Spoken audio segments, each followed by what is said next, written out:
Hey guys, welcome back to the channel. So we're down in Mexico, me and Dean. We're doing some more tuning on the car. It's been a while. The tuning I did before was just to basically make the car run half decent. So he does a lot of driving with this car. Anyway, today we're more tuning for quarter mile times. So we're gonna be adding some spark and taking some fuel out to see if we can chip the times down some on it. Originally this car would run a 13.1. I don't think we're going to get there today, but we'll get her down as best we can.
Okay guys, from what I understand, these cars generally like somewhere between 36 and 38 degrees total timing.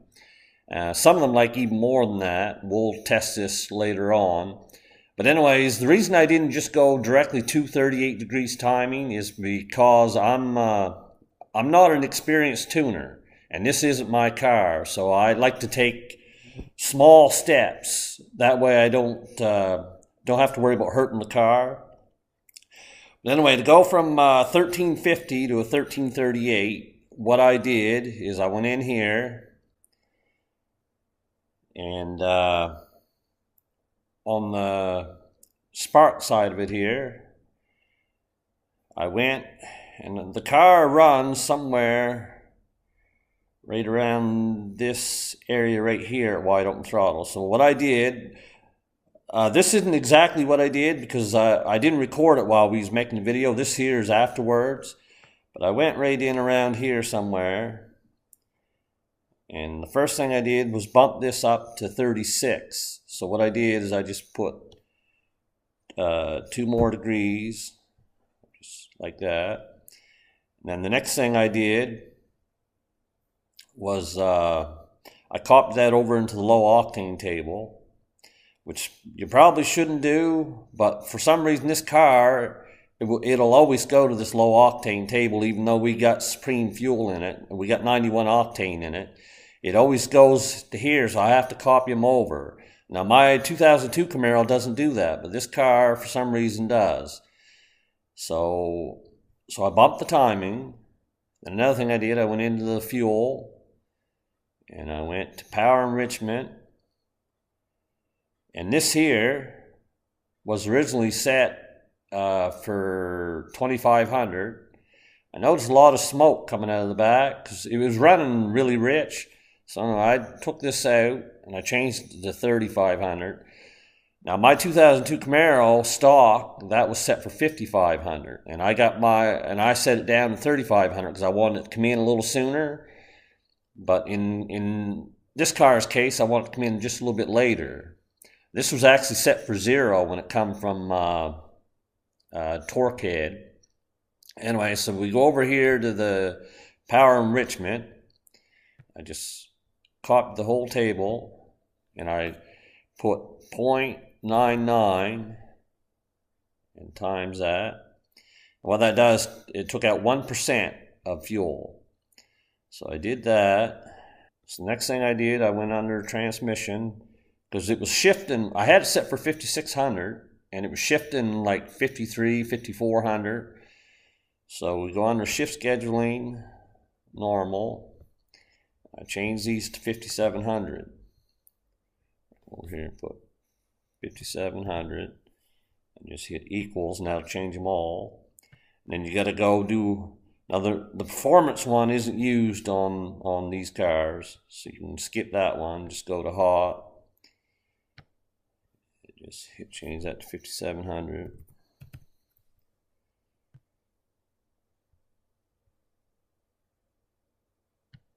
Okay, so I saved this and then I flashed it in the car, and this is what got us from the 13.5 to 13.38. Okay, so going from 13.38 to 13.28, what I did, I went in here again, and under fuel power enrichment, I went and took another 1% out. Just highlight all these, put 0.99 times it, and it drops it another percent.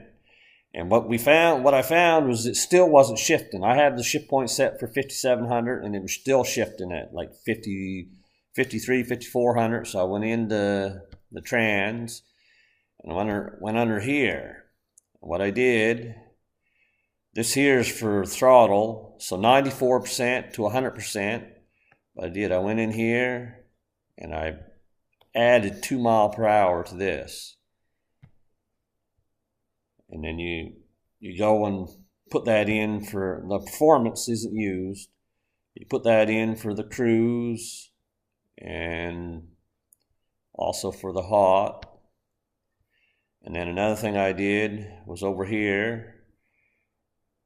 I made that into the same as what was on that other one, 41 and 74.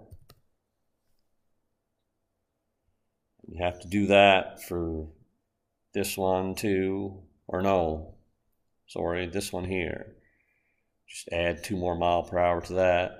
And then what that did, it made it so the 1-2 shift actually went a little bit above 5700, and then the 2-3 shift was about 5650. It was shifting, and that there was. And another thing I also did, I went back to the spark table again, and we increased that up to, I think 38 is where I set it. And I didn't want to do. The reason we stopped here is I still got some more tuning to do to the speed density table and the mass airflow. Reason being is before we had it, I think I had it set for 5600 RPM, but it was never actually reaching 5600. So what we got to do is go back and redo the speed density tables for 5,600 RPM and above, which the car is going, probably around 5,800. And so I got to fix that table up, and then we'll try it again. Because according to the logs, I could probably remove 1% more of fuel, but I don't want to do that until I make sure the speed density tables and the mass airflow sensor is properly calibrated above. Before, like I said, it was shifting around 5,400, so we never actually filled in the cells up there above 5,400. So I want to fill them in first, and if it still runs a little bit rich, we'll take a little more fuel out and may even try 1 more degree of spark. Okay guys, so that's it for today. We got it whittled down from 13.5 down to a 13.2. Yep. Now we're hoping for a 12.9 eventually, but we got a little more tuning to do. I got to do some more work on the speed density tables, and possibly a little more work on the mass air meter, and then we'll be able to take probably a little more fuel out, but we pretty well got all the spark in it. Anyway guys, hope this video helps somebody out, and we'll catch you in the next one.